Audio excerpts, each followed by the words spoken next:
Yeah, can you believe Iraq was almost 20 years ago? Yeah, it's hard for me to I imagine think that. a lot of people don't have that perspective, and being that we've both been to war, you know, because I was in the invasion and then I went back. I wasn't an infantry; I was a truck driver, pushing the infantry guys. Truck around. driver did some good shit though in know, the beginning, especially. We just got to shoot at shit and keep going. Yeah, exactly. Today I got with me Mike Petrone. Mike Petrone is a combat veteran. He has a Purple Heart. How many Purple Hearts you got? Two? Yeah. I got 2 Purple Hearts. One, technically. One Purple Heart, but he got hurt twice, wounded. Army Commendation Medal with Valor. He helps other veterans. He's dealt with PTSD himself. He's a big advocate with helping veterans with suicide. And, you know, he's traveled over, 40 countries? Yeah, I've got a few passports under my belt. 40 countries, trained with martial arts. This guy's James Bond. Far from it. Tactical in games, also a EMT and a medic, and yeah, man, just everything. Yeah, I'm pretty well rounded. I'm humble about it. But Thank you. So we have him here today, and we're gonna jump right in. One of the things that I wanted to talk to you about, Mike, is a lot of guys they deal with PTSD. Yeah, right? That's a big one. And I want to ask you, for all the guys that are listening right now that are, you know, because we were just talking earlier about a lot of veterans now haven't been to combat, but there's a lot of guys like you and I that went to war like 20 years ago, and we were saying that, hey, it's like, you know, it was just yesterday. And for a lot of us, thankfully, I see that you're a strong-minded individual, and I have a mission of my own that keeps me going. And that's what I tell veterans when they ask me, that I have a mission and I'm going towards, you know, like when I got out, I came with a mission.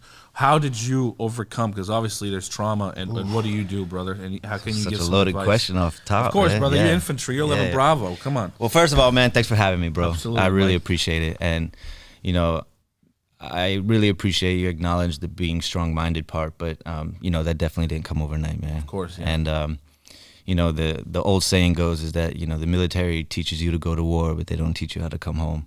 And that's big, and it's real, and it's very, very real. And I think one of the biggest parts of understanding PTSD and understanding trauma, especially when it comes to military war trauma, that, you know, you need to be able to look at the broader perspective of like having goals and purpose, and like why you're really here. You know, a lot of us, especially with PTSD in the military, come from you know, survivor guilt, and that's a big one. And you have to also recognize that you may have survivor guilt, but you are a survivor and you are here for a reason, and you have purpose. And finding that purpose is not going to be an easy journey, and it's not going to be overnight, but you have to be strong about it and find that strength, that warrior strength within you, and keep pushing forward and finding that purpose. And when you find that purpose, even if it takes you 3, 4, 5, 6 times to find that purpose, to keep pushing forward. I mean, it's a journey, man, and it's a hard one, but it's obtainable, man. And you know, everybody who's dealt with war is a warrior within, and you know, they have the ability to push forward. I love that, man. You even give me goosebumps, man. I know. I mean, so you know, it's a heavy topic, but it's really, really close and near dear to me. Absolutely. Very personal, and like even just starting to express this off top, like I already feel like yeah. And you know, I feel it's it heavy, with you, brother. Yeah, I mean, because it's a heavy topic. It's a real topic, and it's heavy, but and guys don't talk about it. Nah, not at all, man. Especially with that like masculinity and that strong, and like even as a grunt, you know, like I was Army infantry, and it's like, you know, push forward, move on, suck it up, embrace the suck. You know what I mean? Like, I'm better than it. Like, and you know, there's a time and place for that. That's what got us to survive. But there's also there's a time to grieve, and it's okay. It's okay to grieve. It's okay to get in touch with those feelings of like even having grief and sadness and survivor's guilt. It's okay to embrace that, because that's going to help you move forward, and that's going to help you embrace that purpose and push forward and be that strong warrior that you are. Absolutely. That's amazing, man. I appreciate you sharing that with me. Like, I'm sure somebody that's watching this, it doesn't matter when or where they're watching, I'm sure that your words are helping them. Yeah, well, let's talk a little bit about mission. I know you do some things. You've gone to South America. You've gone man. Tell me a little bit about that, and did that help you with Yeah, with absolutely. Mission? You know, when after my first deployment to Iraq, I you know, I still felt like I had purpose and stuff, and like I wanted, you know, that international side really like this sparked an interest in me and just being abroad and stuff. So, you know, after my tour in the military, I started teaching abroad.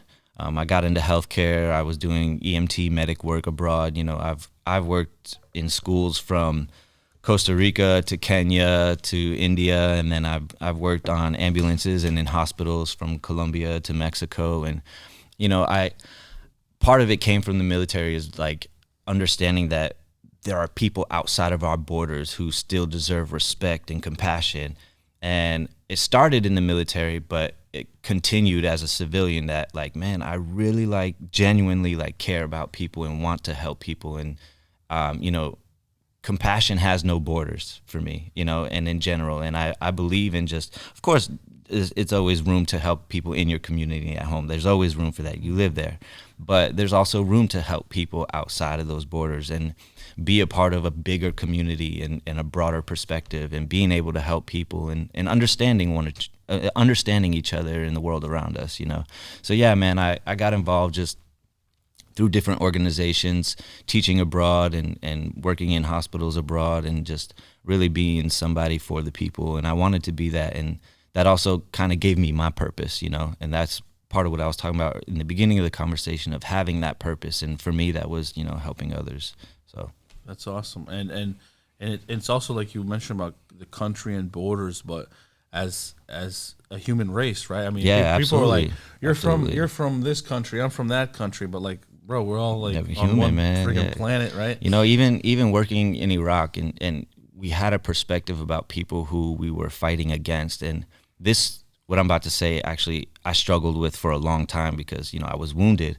And I think back, like, whoever that guy was, like that pressed that button on that IED, or, you know, shot at me or whatever, like, they had a perspective that was just different than mine, man. Like, whether right or wrong, like we could go down a rabbit hole into politics, but all the way down. Yeah, right. But that's, at the end of the day, man, like, that guy had a different perspective. Like, he felt like he was doing the right thing. And I struggled with that for a long time.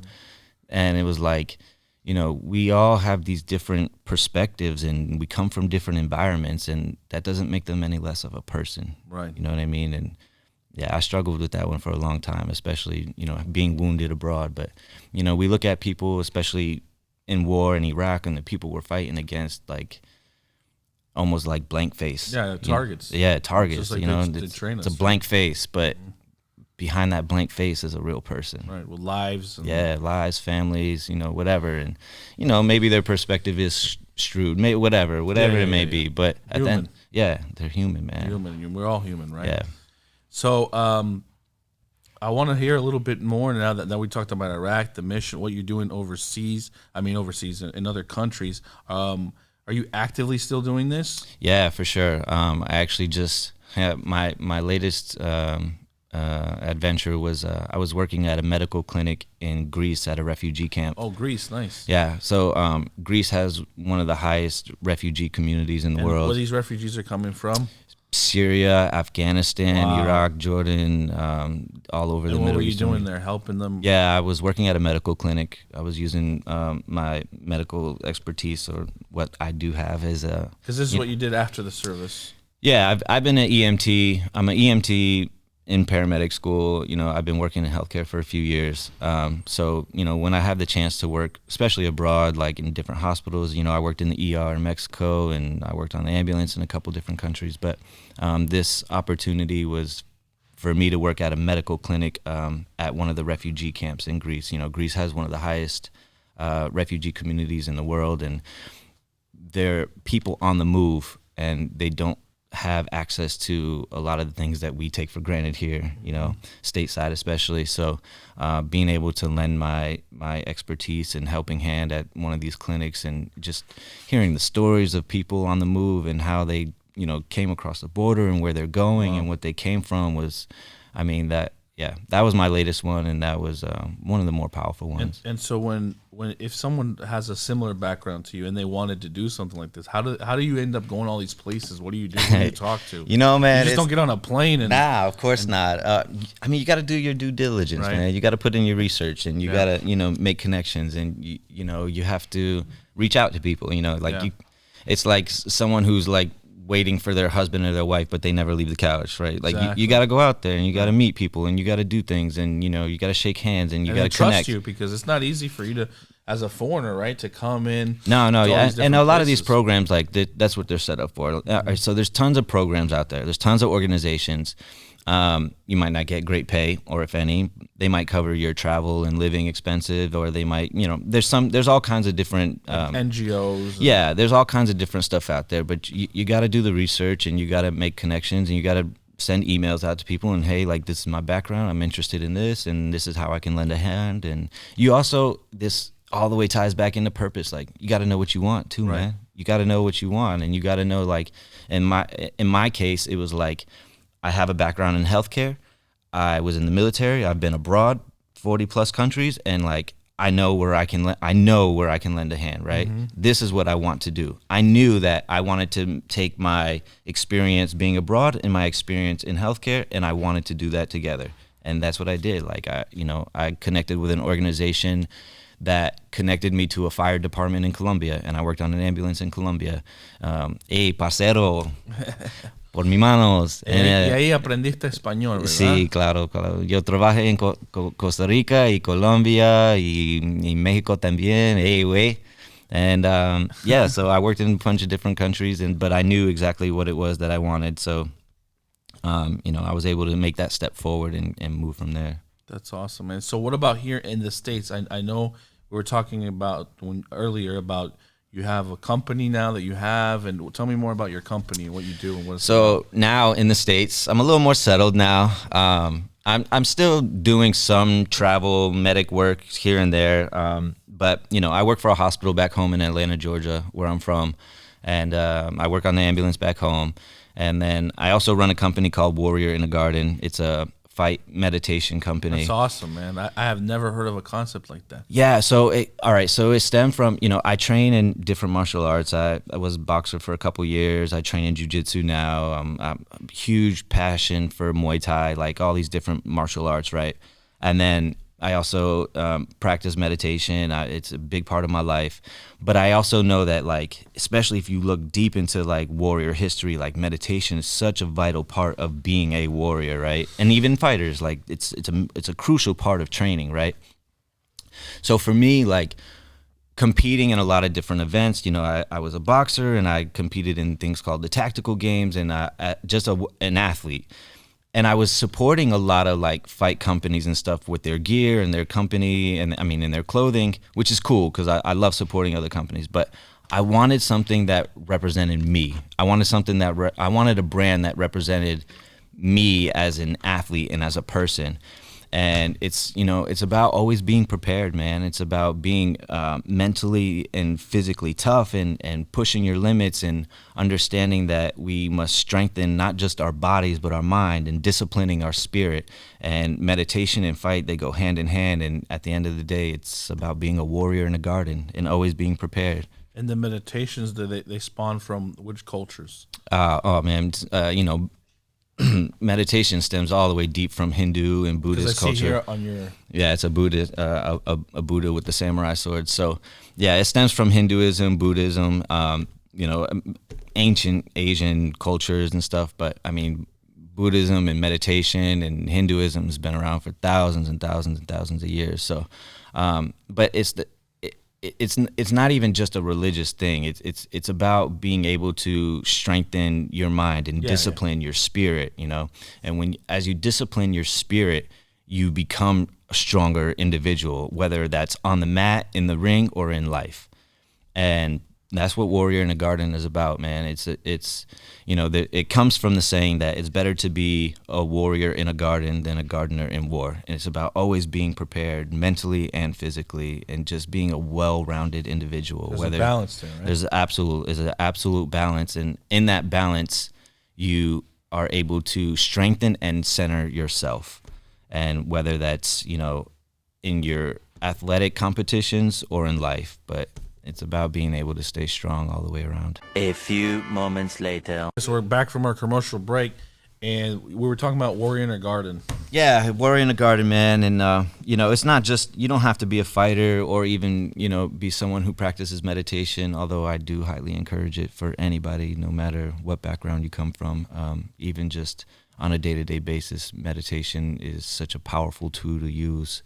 It's a powerful tool to use in just your everyday life to, whether it's be successful or just be centered. It's just a magnificent way to really bring peace to your everyday world. But yeah, Warrior in a Garden, man, I just felt like it really represented me as an athlete and as a person. And, as I continued to develop my studies in meditation and martial arts, it's about being able to center yourself and elevate your mind. And I mean, even our motto is Warrior Spirit, Elevated Mind. So it's really what it stands for. And for anybody who's interested more to find out. Yeah, Warrior. It's a brand new company, man. I literally just started this, months ago, within the past 6 months. You have the handle on Instagram? Yeah, so the handle is warriorinagarden.co. Okay. So at warriorinagarden.co, that's where, we'll be posting motivational warrior information, and T-shirts are still coming, and plenty of gear over the next year. So awesome. Yeah, and man. are you going to do in the future any live events about it, or any kind of training or meditation people can come? Yeah, absolutely, man. Like I have a vision for it for sure, man. But it's a slow vision, it's something I dabble with on the side. I dabble in quite a few things, and Warrior in a Garden it's important to me. It's special to me. But it's a slow moving process. Yeah. And slow is fast, right? Yeah, exactly. It's just I wanted to really cultivate and grow into something that I truly believe it could be for a lot of people. It's amazing. Thank you, man. So what else I wanted to ask you? I wanted to ask you one more thing for the veterans. Is we talk about PTSD and all these normal things, but what about the guy who's he has PTSD, but he's got under control, but he's lost and he doesn't know exactly what kind of job to get or career, because as like we said, we dabble in a lot of things. Yeah. What kind of advice can you give guys who maybe they just got out or they're already out, but they don't know what they Trying need to find that first step? They need to get their shit together. Yeah. Because you have your shit together. So how do other But guys again, get their man, shit together? I have my shit together at this point, but it took a long time, man. Like this didn't happen overnight. Like, I was ETS'd out and I didn't have my shit together the day I signed my papers, like this is years worth of work. And it's also like doing the inner work, you got to do the inner work, man. Like there's so much to it that you have to be ready for. It's, you didn't just get sent to war. You went through basic training and you went through AIT and you went through. Yeah, they forget about all that. Yeah, you know what I mean? Like they didn't just pull you off the street and send you overseas. Here's a rifle. At least in this generation, yeah, exactly. Vietnam was a different era, but at least in this generation, like for the metaphor, it's, you got to put in the work, man, and you got to do the inner work, and you got to really understand the feelings that you're feeling, and what you want to do with your life comes from like finding that passion, and just, think about what makes you happy, man. Mm-hmm. What makes you happy? Sit with that. You don't have to think. You don't have to answer yourself right this minute, but think about what makes you happy. What brings you passion in the morning? What brings you passion throughout the day? What is it that just makes you smile? You know what I mean? Like that's corny or not. Like what makes you smile, man? Like you don't have to be masculine about that. We all deserve to smile and be happy about things. What is it that makes you happy? And what is it that you want to achieve in life? These are questions you got to ask yourself. What do I want to achieve? Who do I want to be? Who do I see myself being? Who is the person that I think other people want to see, right? Who is this person that I want to be? What makes me happy? What brings me passion throughout the day? Like it can be anything. I don't care if it's cars or helping people or working at a hospital or teaching or whatever it may be, man. Like podcasting, whatever. Like I don't care if you're a blogger, YouTube, acting, music, whatever. There's something out there that makes you happy, and it may take some work to finding, and it may take a couple different tries. I've tried a lot of things in my life, man. Things that just I did it for a little while. And I was like, no, that wasn't quite it. But there's trial and error. I've been there. Yeah, there's a trial and error in life, and that's with anything, man. It doesn't matter if you've never seen the military or you have, and you're trying to figure it out now that you're out. Like, you know, there's a trial and error period, and that's part of growth. And there's no failing in that. You know, there's no stop to your success, not even in failure. Everything is the blueprint to your greatness. And as you think about that and understand that there's no failing along the way. Like, you may try something and it doesn't work out. That's not a failure, man. That's one less thing you know. All right, that didn't work. Yeah. All right, cool. Let's First try. attempt. Yeah, first attempt. Like, man, the person who fails like 1,000 times and then will succeed on 1,001, man. Like, he succeeded. Right. You know what I mean? He's not a failure. There's no failing, man. You just got to keep pushing forward, and you got to do that inner work, especially if you come from a place that you recognize you have trauma and you have PTSD, and you know you've gone through a lot of things, especially coming out of the military. Referring, whether you're in the military or not, but we're just referring to that because we're both. There's some people who have been in the service and have trauma. And absolutely. And they're stuck in a loop. You know? Absolutely, and this applies to them as well. Absolutely. But you know, wherever you may be at in life, like, there is a step forward for you. There is a step forward for you, but you got to make it. You got to make that step. And so everything you said reminds me a lot of, and we just said some people haven't been in the military, but they still have trauma. And some people haven't been in the military, but they have very similar to a spirit of entrepreneurship, I've noticed. I don't know what's your take. I know you work at a hospital, but you definitely have an entrepreneur spirit. What do you think? What do you feel about that, being an entrepreneur at all? I mean, I think it's great if that fits for you. I mean, my cousin and I were talking about this earlier. Like, we live in a free society, and I support that. You know what I mean? Like, I don't care what you want to do in life. Like, if that makes you happy, man, and you're not hurting other people along the way, man. Like, right, that's great. That's great, man. Do whatever you want, as long as do whatever you want. You're not hurting anybody along the way. Like, do whatever you want, man. I support that. I'm all for it. And the same thing with entrepreneurship. Like, again, you may be want to work for the city. You maybe want to go into politics. You maybe want a teacher. You maybe want to run your own business. Like, if that's where you find that passion, yeah, man, go for it. And you live in the city of Georgia, right? Yeah, Atlanta. Is that where you're originally from? Yeah, I'm from Georgia originally. And so you were probably at Fort Bragg, right? Or did is that Georgia? No, coincidentally, I was at Fort Benning, which is in Georgia, but that's because I enlisted in the infantry, and infantry training was out of Benning. Yeah, so I wanted to go infantry. You hear that shit all the time, right? Yeah. I want to go infantry. My cousin was infantry, and he told me, this is my podcast, so if I want to get laid, then I should join any other service that wasn't the infantry. So I was a truck driver. Yeah, well, the saying goes. I'm not going to say if I got laid. How do they say? Everybody wants to be a grunt till it's time to do grunt shit. Exactly, yeah. You know, I was talking to another guy. He was a grunt, and then he was a grunt for like 10 years, and then he switched over to admin, a pogue. Yeah. And he was like, yeah, I'm the same rank. I get paid the same. I just don't fucking go home muddy and tired, and I'm not away from home for 3 weeks out of the month. And it's like, yeah, but everybody wants to. But I mean, being a grunt is fucking cool, man. Yeah, like, of course. You know, I had some really, really hard days as being in the infantry, especially on the front line.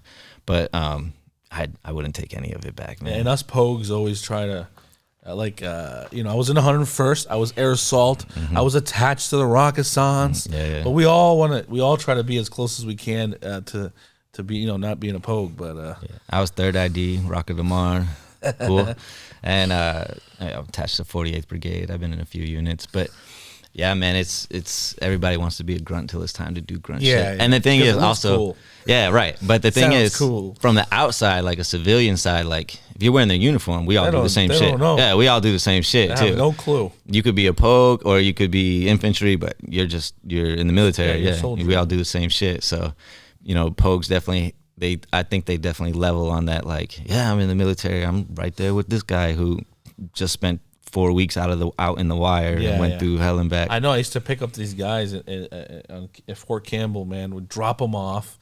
Then we drive away and we go back, have chow, and go to the motor pool, hang out with the female soldiers, and then go pick these guys up like 2 weeks later. Of course. And for me, I'm 37, so I still talk like I meet people all the time who are in uniform. I'm like, oh, hey, how you doing, Sergeant? They're like, oh, like you were in the military. I was like, yeah, you know, I was in Iraq. I say it very casually, especially someone in the military, right? Like they have to understand. Yeah. But some of these new cats, they're like, you were in Iraq? Did you kill anybody? And I'm like, you're in uniform. What do you mean was I in Iraq? And I still associate them with like, maybe they had served in overseas too in theater. But a lot of them, I mean, they've been in 10 years and still haven't seen theater. And I'm like, wow, like, damn. Yeah, because when we were in, it was like, everybody was going. Yeah, exactly. And actually, I still have a few people I talk to that are still in. And a very close friend of mine, she's admin, you know, but she was telling me that like a lot of like safety drills and stuff that they do now, she's like, she looks at me like with so much respect because a lot of that came from the stuff we did in Iraq. Like you look at like, so a big example, like the rollover drills, they have the Humvees that they actually roll over, and it's a safety drill to learn how to take a rollover. And yeah, I went through rollovers. I lost guys doing in rollovers, and she's like, these kind of safety drills that we do, she's like, they came from you. They came from your squad. They came from your generation in Iraq. And she's like, I really appreciate that and admire that about, you know, your service in the military. So I mean, it's nice to see, man. Like, you know, you look back. For me, I don't look back. It's still like it was yesterday. Man. Yeah, absolutely, and it's still so very clear. Like, it was probably one of the major parts of my life. Oh yeah, definitely for me, man. And so, like, it's still casual for me. For me, it's just super casual. Like, oh yeah, I was in Iraq a couple years ago, and then I'm like, damn, it's 20 years like ago. 15 years ago. Some people don't even.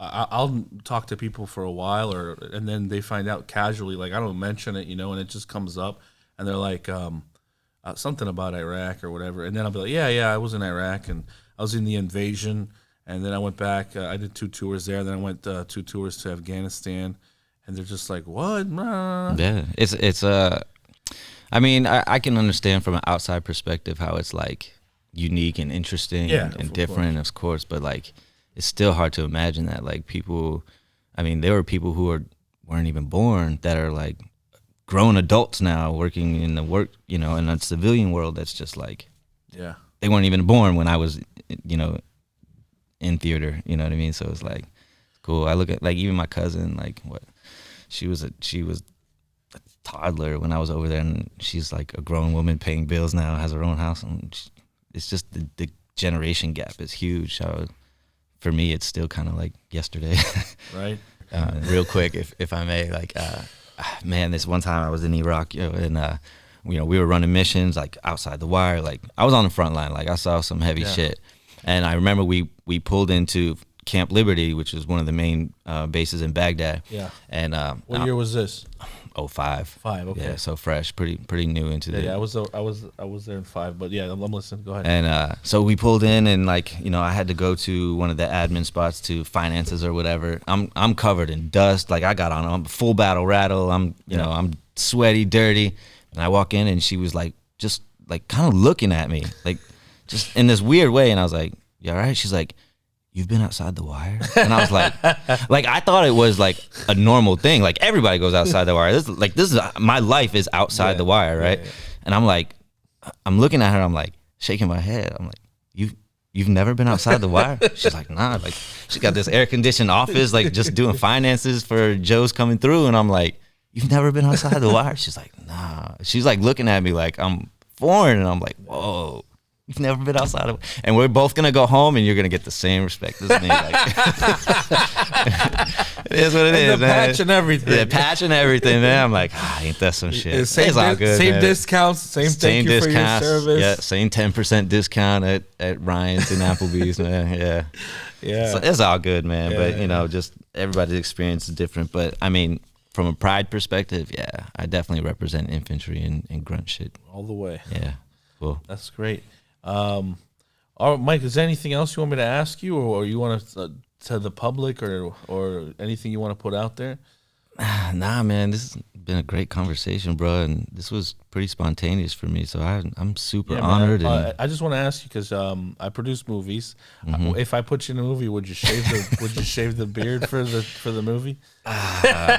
Depends on the movie, bro. How cool of a movie we talking? I make cool movies, man. Yeah, sure. It grows back, Mike. I know. I know. I just had to cut it for work too, and I Yeah. was able to grow it back. So here we are It's again one of the talking about most cutting it. and this is as much as I can grow. Bro, it took me 30-something years to grow this. I couldn't grow a man. I could not grow a beard until I hit like 32. It was like just so how stubble. long is this going here? 2 months maybe. All right, so I'll put you in the movie, but we'll have to do something else with it where you can. Nah, that's cool. My answer is yes. My answer is yes, bro. But just some cool shooting scenes. Yeah, man, I'm here for it, bro. Like, man, it's you know, I was able to learn a little bit about you before coming on, and man, but like I just have the utmost respect for you and what I you're have doing, it for man. you, man. I was talking to my wife. I'm like, yeah, I'm about to interview this super stud guy. Not as a stud as me, honey, but I try. I try. So I know you have my utmost respect, man, for what you do. Thank you, man. Thank I know a lot of vets that they're trying and they haven't got it together yet, and I know how hard it is to do what you do and what I've done. Man, there is light at the end of that tunnel, man. And man, it sounds so easy to say from this side and not being in that dark, but I'm telling you, I've been in that dark, man. I've been at the bottom of a bottle and staring down the end of a barrel, man. Like it's tough, man. And I've been there, and I know that it's a very, very dark, heavy place. Like, trust me, I empathize with that, but there is light at the end of that tunnel, and it takes some work, man, and it takes pushing through. And that's when, if you want to bring the military into this aspect, that's when embracing the suck can really like be your friend. You know what I mean? Like, you got to embrace that stuff and push forward, because there is light at the end of that tunnel, man. It's definitely there.